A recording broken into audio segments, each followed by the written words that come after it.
If there's one thing we've learned from years of watching travelers struggle at airports, it's this. Sometimes the smallest items can cause the biggest headaches. And today, I want to start with one of the simplest, most underestimated pieces of clothing you can bring on a trip: your cap. Yes, that little hat you toss in your carry-on like it's nothing special. But trust me, it can either make your journey smooth or become the reason you're sweating bullets at security, annoyed at the gate, or even embarrassed when the cabin crew gives you that look. Let's break it down. You might think a cap or head covering is harmless. But in airports around the world, security rules about headwear can vary in surprising ways. At many security checkpoints, you'll be asked to remove your cap, even if it feels like the last piece of comfort you're clinging to at 5 in the morning. Some people get stubborn. It's just a hat. Do I really have to take it off?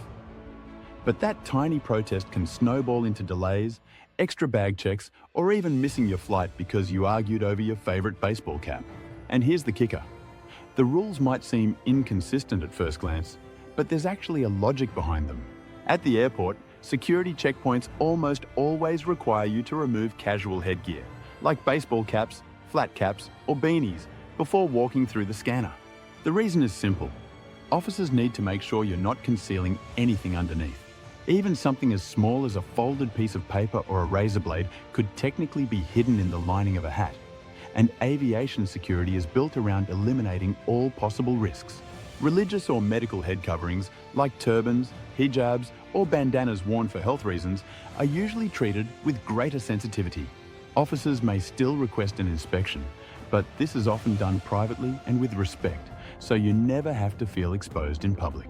Once you've cleared security, you're free to put your headgear back on, but the journey isn't over yet. During boarding, crew members may ask you to briefly lift your cap if your face is obscured. This isn't to make you uncomfortable, it's to confirm your identity matches the photo on your passport or boarding pass. Airlines are required to verify every passenger visually, and a shadow from the brim of a cap can complicate that simple process. On the plane, rules become less about safety checks and more about courtesy and communication. For example, wearing a cap low over your eyes during safety demonstrations might mean you miss crucial instructions, or worse, block the view of the person behind you.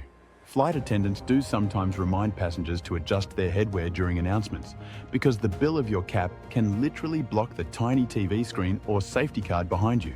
Flight attendants ask this not because they dislike your style, but because your neighbor deserves the same visibility you do. So while headgear rules can feel nitpicky, they're rooted in one goal: keeping everyone safe, identifiable, and comfortable from gate to gate. Now, if you thought caps were the only unexpected troublemakers, buckle up. Because what I'm about to tell you next will blow your mind. Clothing. You'd think this is the easiest part. Wear something comfy, pack something practical. But travelers mess this up all the time. Ever try going through security in boots that lace up higher than your ankle? By the time you've untied, removed, retied, and put them back on, the line has gone from mildly annoyed to ready to start a petition. And don't even get me started on belts with giant metal buckles. That fashion statement becomes an "I'm holding up the entire line" statement real quick. Now, here's the actual rule. At most airport security checkpoints, you're required to remove shoes if they're considered bulky, heavy, or higher than the ankle. The idea is simple. Security scanners can't always see through thick soles, so shoes need to come off for a clear inspection. Lightweight sneakers or slip-ons often get a pass, which is why seasoned travelers live in them. Belts fall under the same logic. Anything with a large metal buckle can trigger the scanner, which means an extra pat-down or bag check. It's not about ruining your outfit, it's about ensuring nothing suspicious sneaks through. And let's talk about jackets and coats. Outerwear almost always has to come off, even if you swear it's just a thin windbreaker. Why? Because pockets and linings are easy hiding spots.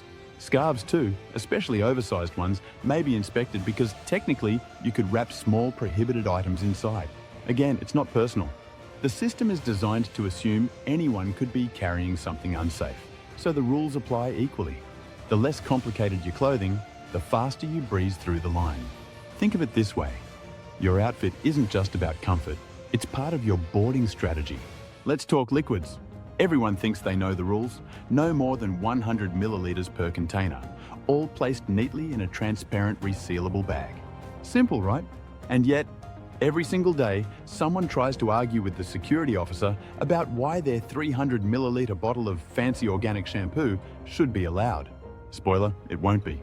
I've seen travelers pour out half their expensive lotion at the checkpoint, thinking it'll suddenly meet the rules. Newsflash, it doesn't. The original container has to be 100 milliliters or less. No exceptions. If you think liquid rules are a pain, wait until we hit the topic of snacks. You'd be surprised how many people try to carry entire picnics onto a flight. And hey, I get it. You don't want to pay $12 for a sad airport sandwich. But here's the trap. Not all countries allow you to carry food through customs. That innocent bag of fruit, the cheese you swore you couldn't live without, or the meat snack you thought was brilliant for protein, they could land you in secondary inspection with a fine you'll never forget. Now, let's slide smoothly into electronics, because if you thought liquids cause chaos, wait until you see what happens when someone buries their laptop at the very bottom of their carry-on bag. Picture it. The line is moving, people are sighing impatiently, and there you are, digging through socks, tangled chargers, and a random book you swore you'd read, but never will. The officer is watching you like you've just auditioned for the slowest reality show ever created. The rule is simple. Electronics bigger than a cell phone need to come out of your bag and into a tray. Yet somehow, every line has that one person who didn't get the memo. And if you're thinking, that won't be me, remember this. Being unprepared at security is the fastest way to stress yourself out and annoy everyone else. Not exactly the energy you want kicking off your dream trip. Speaking of energy, let's talk about batteries. Power banks are lifesavers. You know it, I know it. But airlines have rules. They need to go in your carry-on, not your checked luggage, and they often have limits on watt hours. Ever seen someone pulled aside because they had a massive, unapproved battery pack? It's not pretty. Now, I want to circle back to something that ties all of this together. Overpacking your carry-on. We've all been there, trying to shove in that extra jacket, an extra pair of shoes, maybe even an extra cap because you couldn't decide which looked better. But here's the problem. Airlines are stricter than ever with carry-on sizes. That just one more thing can mean your bag no longer fits in the overhead bin. Suddenly you're gate checking, stressing about whether your bag will actually make it to your destination, and regretting every single item you swore you couldn't live without. If you think overpacking only slows you down, think again. It can literally cost you. Some airlines charge hefty fees for bags that don't fit the carry-on allowance. And those surprise fees can eat into your travel budget faster than airport Wi-Fi eats your battery life. So what's the takeaway here? It's not about avoiding caps, skipping snacks, or never bringing your favorite shampoo. It's about being intentional, understanding the rules, preparing for the process, and not letting small missteps snowball into a ruined travel day. Because let's face it, travel is already stressful. You've got delays, crowded terminals, and airplane Wi-Fi that works about as well as a chocolate teapot. The last thing you need is to sabotage yourself with something you could have easily avoided.